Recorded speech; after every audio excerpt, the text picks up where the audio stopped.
Hello everyone and welcome back to season 2 of the PGN Podcast. This podcast has one simple message: to normalise the conversation on resilience, our environment and our future in a climate changed world, with our communities at the heart of it all. Our primary goal is to foster discussions about flooding, climate resilience and related environmental issues to better support communities. We're here to take a deeper dive into the conversations we began in season 1. We will be connecting hearts and minds, ambition, passion alongside our community and experts. Together we'll work towards building a more resilient future in our ever-changing world. I am Meshi Taka, the project lead for Project Groundwater Northumbria, which is what PGN stands for, and your host for this season. Let's jump right in. Today we're joined by Sophie Dawson, one of our technical coordinators on Project Groundwater Northumbria. And Sophie is here to talk to us about the recent quiz PGN ran at the Northumbrian Water Innovation Festival. Welcome, Sophie. Hi. Hello. Thanks for having us here. I'm excited to see some of the responses to the quiz that I created. So you were there. You got to speak to quite a few of the people that completed the survey. What was the inspiration behind the survey, Sophie? So we just wanted to get people to engage with the stand a bit. I think it's quite easy for people to come over and maybe want to take a freebie, but if we gave them a little bit of an incentive to do the quiz and think about groundwater and mining and flooding and just get thinking about those issues, then at least we've got some good engagement from. What was the driver to the questions that you came up with? I think if you raise awareness of an issue when you're thinking about it, then that's the first step in engaging correctly. Mm-hmm. So that really was just the goal. It was just to get them thinking about those issues. Something fun as well to do. Something fun. It got quite competitive. Yeah. It did. I mean, looking at the questions, a lot of it, you consider general knowledge, but sometimes you think you understand something and what it showed were expectations and reality sometimes didn't match really with some of the answers. Yeah, some of the professionals that work in that space were surprised by the result that they got, but equally we had some people that maybe you wouldn't have expected to do very well. Some apprentices from Northumbrian Water were the first 2 people to get 5 out of 5, so that was impressive and good to see. It seemed like quite simple questions, but really when it came to, and there were multiple choice as well, so it wasn't like we're expecting people to but when it came to actually picking one answer, it wasn't as simple as it looked. So let's start off with our first question, which is: what percentage of the world's supply of fresh water is groundwater? Let's hear what our community voices revealed. Ooh, fresh water, what percentage is groundwater? 5%. Oh gosh, 40%? Shall we say 40%? 30%. 20? We'll go 22. Yay! Love it. I'm aware that obviously rainwater is like a circular nature and we don't have like the reservoirs and things in place to be able to store large amounts of water, especially in countries where the climate is a lot higher. So yeah, makes sense. That was our first question. And according to our quiz, 41% of our respondents answered this question correctly. The answer being 22%. So 22% of all the fresh water is constituted by groundwater. So are you surprised that the percentage was so low? Yeah, that response doesn't really surprise me. Why that particular question, Sophie? What was the inspiration? So I don't think a lot of people think about where the water comes from, but highlighting that quite a lot of the world's supply of water is coming from groundwater highlights the importance of protecting your groundwater, preventing it from getting polluted. It's actually a resource as well. Yeah, first and foremost, it's there. And a little backstory. I live in Sunderland and my supply of water at home comes from an aquifer and groundwater. So it has a lot of calcium in and kind of annoying, but I see that on the shower all of the time. Loads of deposits. So that could be an easy way to tell if you're getting groundwater supply from an aquifer in your home. Hard water. Hard water, yep. Okay. More of a problem than anything. How inconvenient. 41% I thought was a good response, but that means, I don't know, 59% did not know the answer. Why do you think that is? I suppose you probably don't think about it too much. I mean, above ground, you can see reservoirs, you can see Derwent Reservoir, know that that's a water supply, but when groundwater's under the ground, you don't see it, you probably don't think about it, your water comes through your pipes and you must assume it's from the reservoir.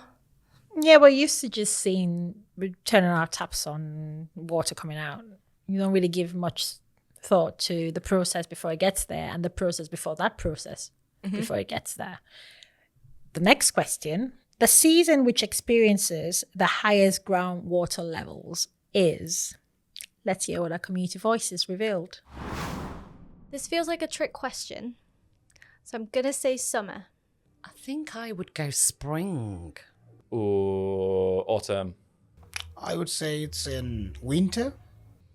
Spring. I'd say spring. That is correct. Yes. Because it's done nothing but rain in spring. And I live in Warrington, in Cheshire, in the northwest. And it does nothing but rain in Warrington in the spring. According to our survey, 59% correctly identified that it was spring. Two parts to this question. One, why is it so important that we ask this question? And two, the other 41%, what was the misconception? Yeah, so I think the question about the groundwater supply, I mean, I did just find the answer to that as a reliable source. I'm working in that space and I still probably couldn't have answered that myself. But the reason this question was included is because, quite rightly, the highest groundwater level is going to be the highest flood risk. And I think that a lot of the people that have got it right probably maybe work in the space. I think the other 40% that didn't get that right probably assumed that the peak season for groundwater, obviously you expect winter heavy rainfall and the groundwater is going to be higher, but not many people know that there's that delay for the groundwater to rise and be at its highest level in spring.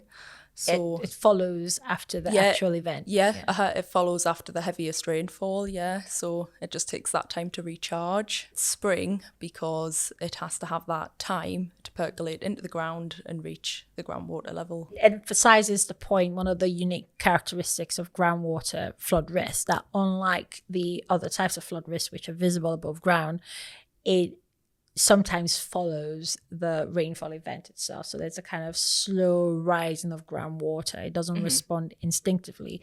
And it's one of the areas in which we're trying to raise awareness when we talk about flood risk resilience, and particularly with groundwater, isn't it? Yep, it's slower to rise and it's slower to go away. So it is a unique type of flooding. Our project directly focuses on the flood risk. So I thought that was a pretty important question to include, to make people aware. They can stick around for a very long time. It can. So the next question we have is, what are the estimated annual economic losses from flooding in the UK? So let's hear what our community voices revealed. I'm going to go literally billions. It's huge numbers. Numbers I cannot even imagine. £5 billion. Possibly low billions, I would go. 1-2 billion, something that kind of range. Lots. 2.1 billion. 2 billion. There you go. Oh my God, I was going to say millions then thought maybe that's a bit excessive, but wow, that's really quite worrying.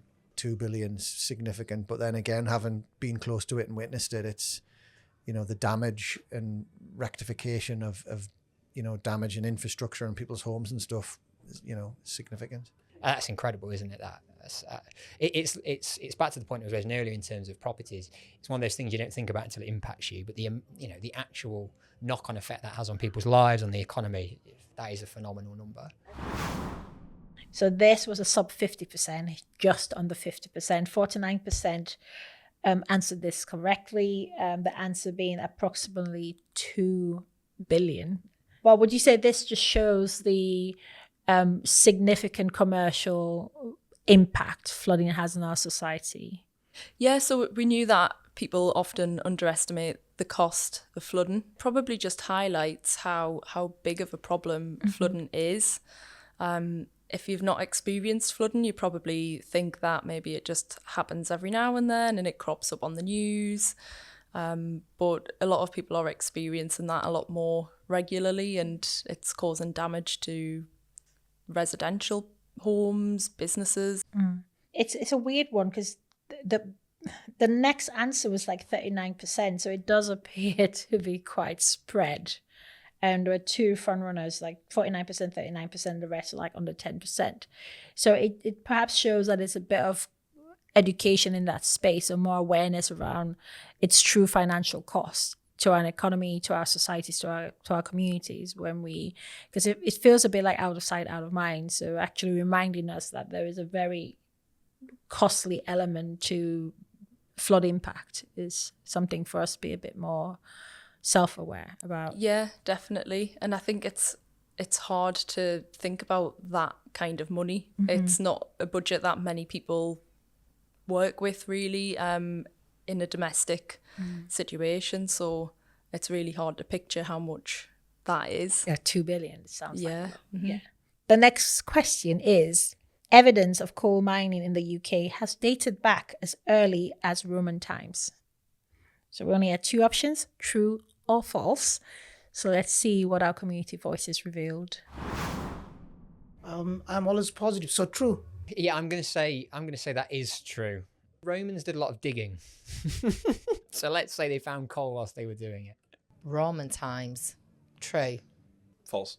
I'd say false. I'd say it dates back further than the Romans, isn't it? I'd have thought we were doing coal mining in the Anglo-Saxon times. Oh, hang on, I'm getting mixed up. That's post-Roman, isn't it? Yeah. True. That feels a little bit far, but do you know what? The Romans were pretty inventive, so I'm going to say yes. You are correct. Thank God! I've got one right! Whoop! True.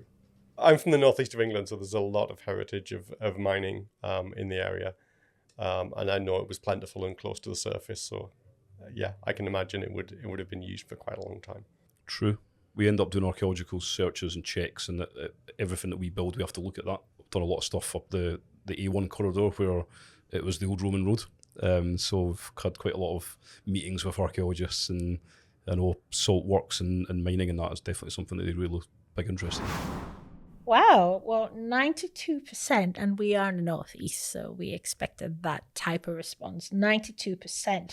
Yeah, so that really just shows that people are still proud of the mining legacy, still quite aware of our mining history, not only in the Northeast, but across the entire of the UK. And that is very reflective of a regional identity, isn't it? Because I think the mining legacy is something that's very linked and ingrained into the region. Yeah, people that we talk to that come from mining backgrounds and mining families, when we're out doing engagement events, they're very proud of their mining heritage, and they don't want to forget it. They want to remember that. And I mean, the stories that we've spoken to loads of people from communities. I mean, even at the Innovation Festival, we had quite a few people come up to us and tell us about the stories their parents told them and their parents' parents told them. So it's passed down generation to generation as well. Yeah. We were told a story by somebody in Kibblesworth at an engagement event of when the miners went on strike, and they kind of stopped up one of the local culverts and used it as a swimming pool. The final question of the quiz is, how many properties are at risk of flooding in the UK? So let's find out what our community voices revealed. This will be a guess, but I would say 3.6 million. Maybe not quite billions, but we'll go millions this time. Like, say, probably about 5 million. $500 million? I'm looking at about 1 million. I would say, and I'm probably wildly out, 120,000. 5? Seriously? 5 million? I mean, yeah, it's devastating, isn't it, when you think about that? And you think about what that means for those communities. That's an incredible number. And, you know, the amount of houses that are currently being built, where are these going? I think that's the worry, isn't it? That number only increases. But it's high in a developed economy like this. I think there should be mitigation so that those kind of property are reduced. A lot of that 5 million will not have any measures in place to protect them, or even aware that they are at risk. hopefully neither does their insurance, and so they are covered for flood insurance, because unfortunately once you are affected by flooding, then you're not necessarily then covered for flooding, which can lead a lot of people into a lot of financial difficulty. So this is based on flooding at risk from sea and rivers and main rivers. Only 30% of respondents got this correctly, the answer being 5.2 million. Was that surprising? It probably was, to be fair, but I suppose that it's revealed to us that people underestimate how many people are affected by flooding. So tailoring our engagement to kind of highlight the true cost and impact. Yeah, to homes to and make businesses. people aware that just because you haven't experienced flooding doesn't mean that it's not massive. Not many. Yeah, it's not a big problem. Yeah, obviously it's a bigger problem than what people are aware of. What's next, Sophie? What is the bigger vision? We're doing a lot now. Obviously, Project Groundwater Northumbria is only around for a certain period of time, so we run till 2027. And the findings from this, really, I know it's fun and interactive and competitive, but really there's a bigger ambition with the knowledge and sharing work stream around creating learning material and kind of support information from communities. That is the bigger picture, particularly given that we're trying to make groundwater more accessible, information on groundwater more accessible. So now that we've done this, and I mean, we've done a few rounds, but we started off at an innovation festival. We also covered it with our pop-up podcast, which we had on site as well. We have a number of other interaction points, don't we, with our communities? Yeah, obviously we go out and do in-person events face-to-face, which always get a really good response, especially from communities that experience flooding. Mm-hmm. We're on all social media channels and just try and feed little bits of information to people that way, which hopefully catches maybe a bit of a younger demographic on the likes of Instagram and TikTok. We're doing a lot, really. Obviously, the podcast is one way and hopefully reaches a lot of people too. We work with the 2 other groundwater projects in the UK, and together we've formed the Project Groundwater Network. Groundwater Network. Mm-hmm. So any materials that we leave behind after the completion of the project should be available in a publicly available space for free, and people should always be able to access that knowledge. That's one of the guarantees with this funding, isn't it? That the information that we do produce is for fair sharing and accessibility to one and all.